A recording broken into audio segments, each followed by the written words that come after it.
ইদানিং বলা হচ্ছে যে মাওলানা মওদুদী রাহিমাহুল্লাহ ফজরের নামাজ পড়তেন না। মসজিদে ফজর নামাজ পড়তো না, তো এই মসজিদের দোকানে শতানে হিসাব করতো। আচ্ছা দেখেন, এখানে আমি একটা হাদিস কোট করি, সহিহ মুসলিমের 1446 নম্বর হাদিসের বর্ণনায় এক সফরে, এটা মনে হয় খাইবারের সফর ছিল, রাসূলুল্লাহ সাল্লাল্লাহু আলাইহি ওয়াসাল্লাম শেষ রাত্রে ঘুমাইছেন, বেলাল রাদিয়াল্লাহু তাআলাকে রাখছেন, দারোয়ান হিসাবে রাখছেন যেন ফজরের সময় জাগায় দেয়, কিন্তু উনিও ঘুমায় গেছেন। এখানে যেটা বলা হয়েছে, ফালাম ইয়াস্তাইকিজ রাসূলুল্লাহ সাল্লাল্লাহু আলাইহি ওয়াসাল্লাম, রাসূল যিনি ওহী দ্বারা নিয়ন্ত্রিত, উনি ফজরের সময় জাগতে পারেন নাই। এটা ওই যে মওদুদী সাহেব বলছে, মানবীয় দুর্বলতা থেকে কেউ মুক্ত নয়। এরপরে রাসূলুল্লাহ সর্বপ্রথম জাগলেন, তাও ফাদারাবাতিশ শামস, সূর্যের কিরণ যখন মুখে আঘাত করছে তখন তিনি জাগলেন।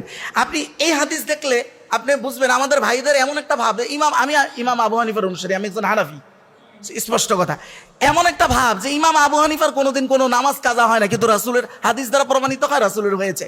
তো এখন আপনি যদি আন্দাজেও বলে দেন যে এই ব্যক্তির জীবনে ফজরের নামাজ একবার পড়ে না, এটা সম্ভব, এটা হয়েছে, যেখানে রাসূলের দ্বারা এটা প্রমাণিত, সাহাবীদের দ্বারা এটা প্রমাণিত, আপনি আন্দাজি বললেও এটা লেগে যাবে। কার জীবনে আছে যে জীবনে একবার ফজরের নামাজ কাজা হয়ে যায় নাই? এটা সবার জীবনে আছে। তো এইরকম ইনফরমেশন আপনি আন্দাজে দিলেও এটা লেগে যাবে, ওই যে জের না হইলে জবর, জবর না হইলে পেশ, একটা দবেই। তো এটা হচ্ছে এরকম একটা বিষয়। আপনি দেখেন, আমি শেষ করে দিচ্ছি যেহেতু 5 মিনিটের ব্যাপার। আচ্ছা, এখন ব্যাপারটা হলো, কিন্তু একটা জিনিস দেখবেন, রাসূলের জীবনে কখনো ইচ্ছাকৃত কোনো মিথ্যার কোনো আসর নাই। সাহাবায়ে কেরাম, আমরা যে ওই যে উদুল বলি, এটা তো ছিল উলুমে হাদিসের ইবারত বা ইসতিলাহ পরিভাষা, এটা আকীদায় নিয়ে আসছে, সেটা আরেক আলোচনা। সাহাবায়ে কেরাম দ্বীনের ব্যাপারে কখনো ইচ্ছাকৃত মিথ্যা বলেছেন, এটা উলামায়ে উম্মতের বিশ্বাস না, কখনো বলে নাই। তাহলে বোঝা গেল এই নামাজ কাজা হয়ে যাওয়া এটা ন্যাচারাল বিষয়, কিন্তু ইচ্ছাকৃতভাবে খেয়ানত মিথ্যা বলা এইটা উলামায়ে উম্মতের জন্য কখনো ন্যাচারাল বিষয় ছিল না। কিন্তু আমি তো মুবাহালার চ্যালেঞ্জ করেছি বারবার, যে যেই পরিমাণ আমাদের উলামা হযরতরা এখানে ইচ্ছাকৃত বা অনিচ্ছাকৃত এই মিথ্যাচার করেছে, আর শিকি ভাগও মাওলানা মওদুদী রাহিমাহুল্লাহ করা তো দূরের কথা, কখনো উনি ভাবেন সম্ভব, এটা আমাদের ধারণা যে উনি মনে হয় 1 মিনিটে এরকম ভাবনা চিন্তা কোনো ধরনের প্রিপারেশনও কখনো নেন নাই, এটা তো আমি চ্যালেঞ্জ করেছি। তাইলে আপনি বলেন নামাজ কাজা হয়ে যাওয়া, যেটা রাসূল থেকে প্রমাণিত, এইটা অপরাধের বস্তু, এটা সমালোচনার বস্তু না?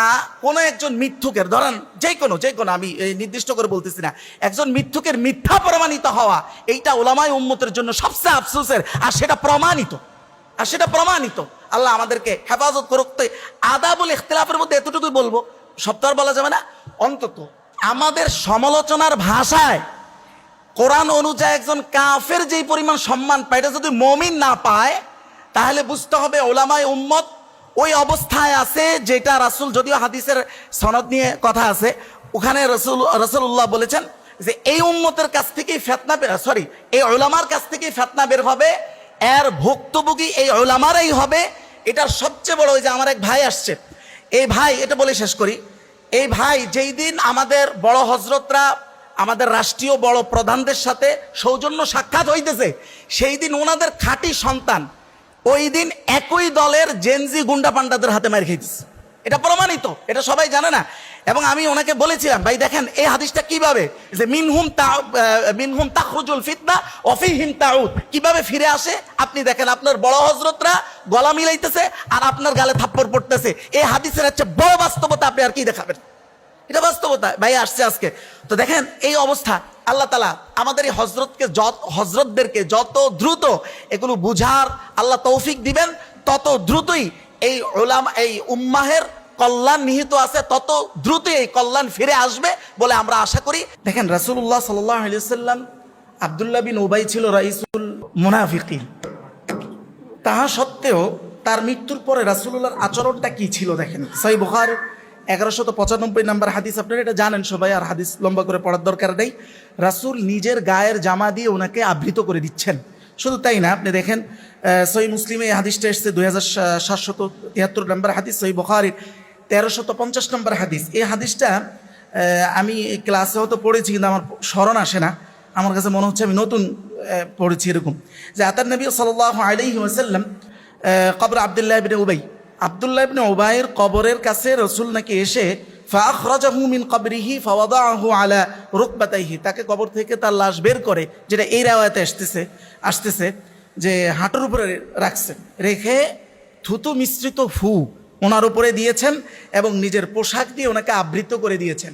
তো একজন খাঁটি মোনাফেক, চিহ্নিত মোনাফেক, রাসূলুল্লাহ যদি তাকে কাপড় পরাইয়া দেয়, সেই রাসূলের উম্মাহের এক অংশ আরেক অংশর কাপড় খুলে দিতে চায়। ব্যাপারটা আমাদের ভাবনার। এখন যদি আপনি বলেন ভাই এটা তো শাব্দিক অর্থে বলে নাই, এটা একটা রূপক অর্থে বলেছে, সেখানেও আমি বলতে চাই, দেখেন রাসূলুল্লাহ সাল্লাল্লাহু আলাইহি ওয়াসাল্লাম এক ইহুদির লাশ দেখে যে দাঁড়িয়ে গেছিলেন, কেন গেছিলেন?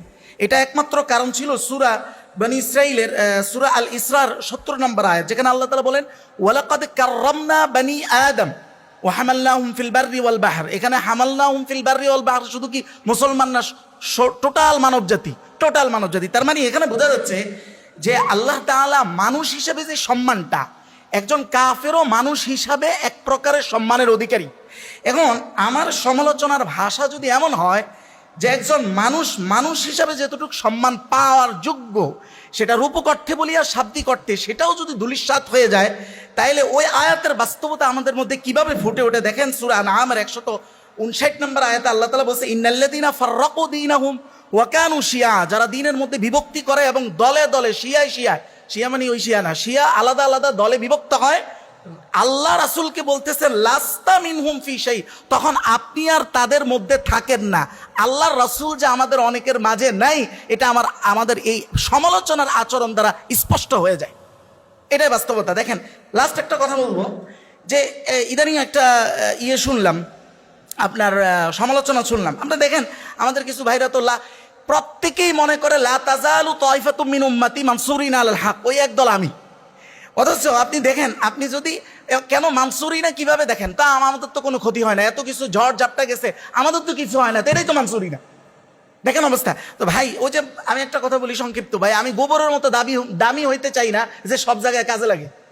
তো এরকম আপনি যদি যেই হার জামানার ফেরাউনের দালাল হন, তো আপনি তো মানসুরি না, ঠিকই তো আছে, আপনি তো সর্ব অবস্থায় মানসুরি না।